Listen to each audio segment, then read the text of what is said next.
person who holds Socrates has a right to be speaking. Everybody else is actively listening so that they can comment. What are the two things that we need to keep in mind about when we comment? The first thing is what, Michaela? You have to repeat what you heard what they said. Yep, absolutely. You repeat or you restate what the person prior to you said, and also, yes? If you want to add something, you say, but I would also like to add. Absolutely. And when we're thinking about how we phrase our opinions, whether we agree or disagree, it should always do what? Be respectful. What else should it always do? Let the person know you heard them. Absolutely. Be related to the topic. Be related to the topic. And how can you ensure that it is for sure related to the topic? Use the tone. Absolutely.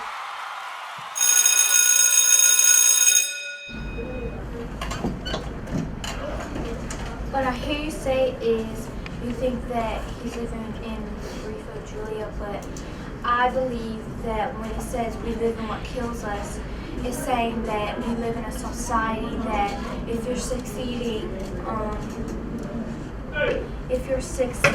people will still try to bring you down, or people will still try to hate. And so that's what I believe.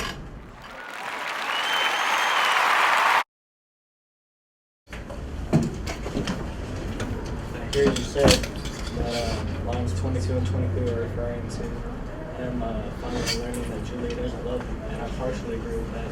I think that he's referring to through all the suffering, he's finally starting to acknowledge this and the pain and suffering that he's endured. I hear you say that you think that it's about learning lessons, and I agree. But also I think that it's about learning lessons of love. Like, it's about love, and she's going through like a rough time and learning her lessons. Let me ask you, since you bring it up, I'm going to kind of help I'm going to take a little bit of the leadership role here. What kind of love? I think it's the love between the mom and daughter, and because sometimes you don't always get along, and she's like learning her lesson, and like she might regret some of the things she says to her mom in the future, and so that's why she's in deep waters. Say it's about a man that loves Julia and she doesn't love him back, but I disagree. I agree with Macy when she said it's about the mother and daughter, but it's the type of love where she's teaching her daughter things, because it's talking how she's opening her encouraging arms, and how you will scream for your mother because maybe she's like failing and she wants her mother's help, and that's how I hear you say that you think the mother is you think the daughter wants the mother's help when it says opening her encouraging arms. But I would like to add to that.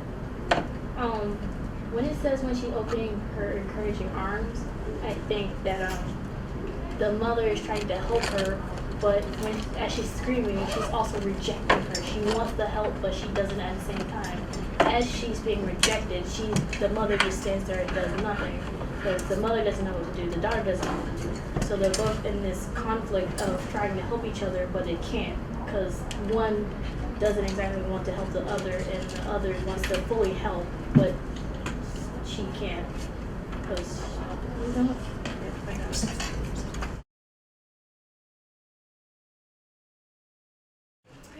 I hear you say that there is a struggle between the relationship between the mother and the daughter.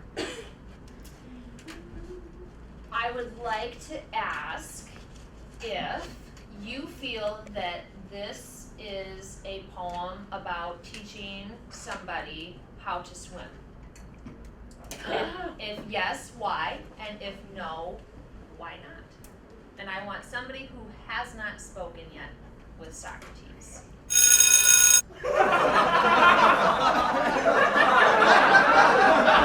Okay, I hear you say that you disagree with it, saying that's how you learn to swim. but I agree because now it says her open encouraging arms that never get near it is because I think the girl is in the water swimming, and because like she doesn't know how to swim and she doesn't know how to move, so she's not getting closer to her mom who's waiting for her to swim into her arms. And it says it is with our skill we live in with color, so if you don't know how to swim, you can end up drowning and dying.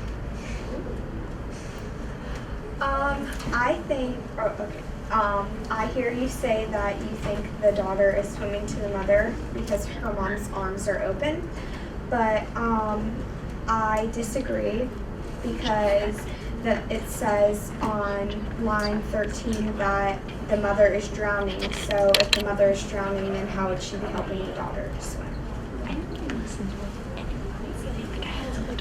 I kind of agree with you. And I agree with Ms. Ferrari because it can be teaching you something of how to swim, because it says instructor, and then it says in paragraph 5 that we are where the water is darker, you are over your head screaming, you are learning. So she's probably drowning when the deep end, and she's screaming because she wants somebody to help her. And then it was like in the helpless water is your skill. Skill has to be your swimming, learning skill. But okay. I hear you say that you agree with Ferrari, and I agree too because I think that the poem is about learning how to swim because it says instructor, and I think it's about your mother's not always going to be by your side, and you have to learn for yourself. And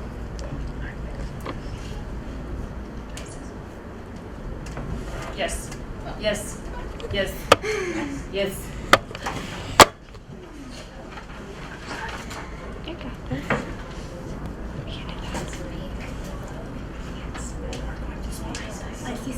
Isis, you're talking right now.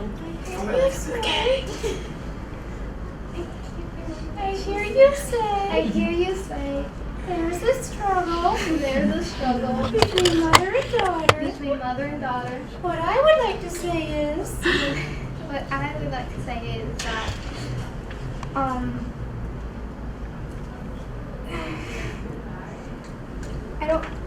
I disagree that it's about learning how to swim because although it says that it's referring to an instructor and how her mother is like waiting with open arms.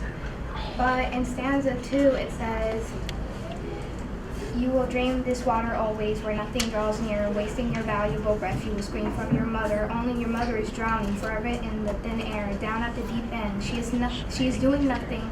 She never did anything harder, and I am beside her. So there's another person in this poem, and it, as the title says, it says it's for Julia. So it must be like somebody related to her, and maybe all three of them are struggling with each other.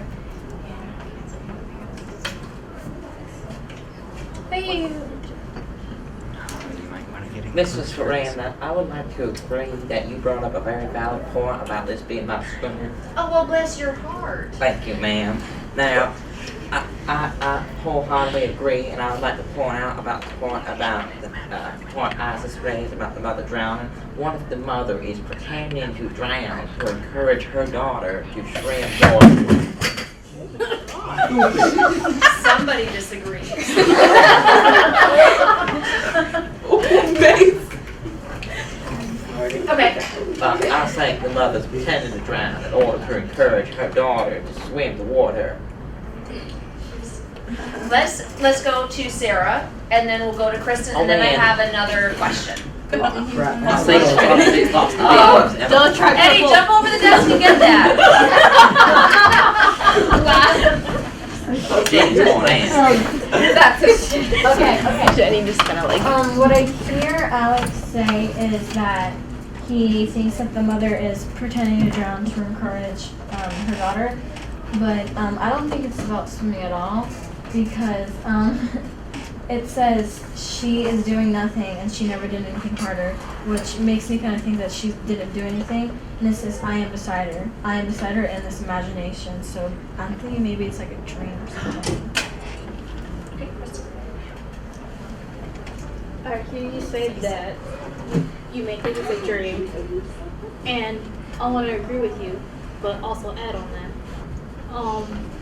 I also think it's a dream reflecting on what's going on. Well, not exactly what's going on, but she feels as if she's drowning. Like she feels like she's in deep water, and I don't think the instructor has anything to do with it. It's just that she's struggling with her and herself, and she's learning how to deal with herself. And then the mother is trying to figure out how to deal with her mother as well.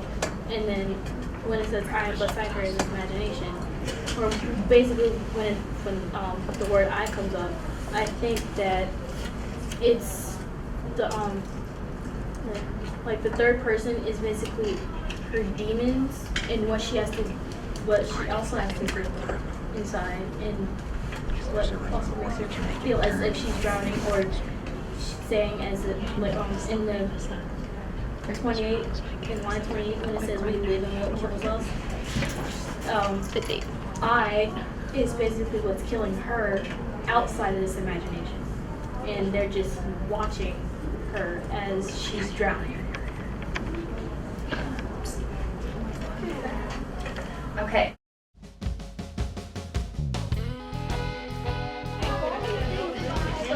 So, Ms. Ferrari, how did your class do today? I thought that 7th period did an outstanding job for our first attempt at doing a Socratic seminar. I'm very proud of everybody who participated, and I know that next time is going to be even better.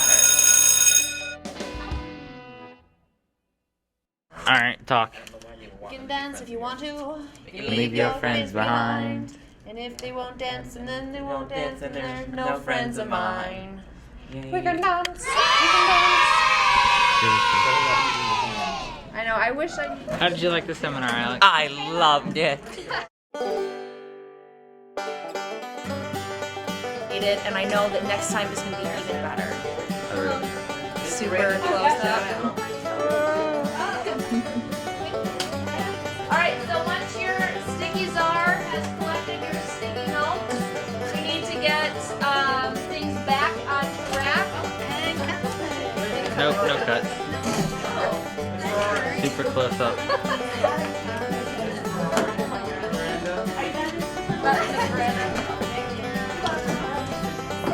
You should actually close that up. What's it look like for you? Alright, that's how the room needs to be set up. Remember that in the back we've got a group of 5, and 4, and then up by the front door is 5. Oh wait, Eddie! Eddie!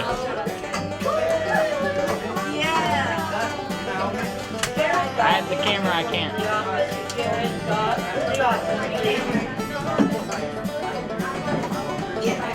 Hey, Sarah.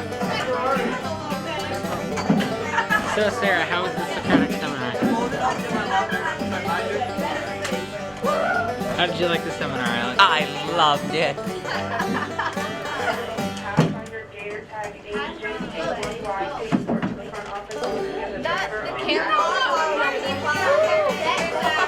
So, Destiny, how was I don't like the camera.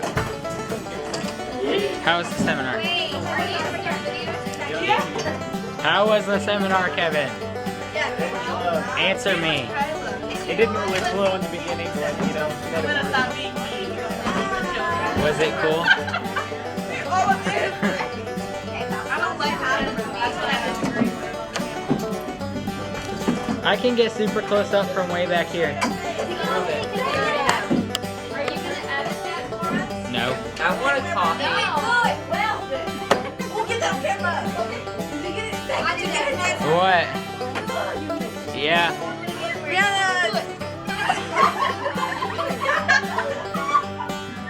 I can't deal with it. No comment.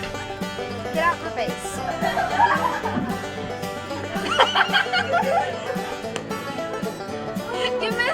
What? That. Her screensaver? Yeah, I know, I see it. I'm zooming in.